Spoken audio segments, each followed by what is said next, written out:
नमस्कार, मी विजय पार्वती महादेव जाधव, भारतीय जनता पार्टीचा जिल्हाध्यक्ष। आज जागतिक महिला दिन या निमित्त सर्व लाडक्या बहिणींना खूप खूप शुभेच्छा। खरं तर आज आपण बघितलं की आज देशाच्या राष्ट्रपती सुद्धा एक आदिवासी महिला आहेत। याबरोबरच 2014 पासून मोदीजी पंतप्रधान झाल्यापासून आमच्या माता भगिनींना केंद्रबिंदू मानून मोदीजींनी अनेक योजना आणल्या आणि त्यांना सक्षम करण्यासाठी मोठी पावलं उचलली।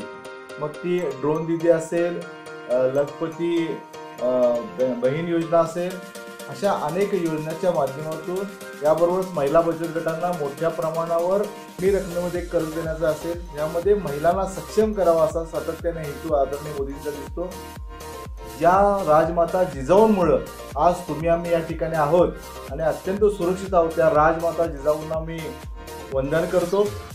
राजमाता जिजाऊ असतील आणि ज्यांनी सर्वसामान्य महिलांसाठी त्या काळात सावित्रीबाई फुलेंनी शिक्षणाची कवाडं खुली केली, त्या आदरणीय सावित्रीबाई फुले यांना सुद्धा मी वंदन करतो।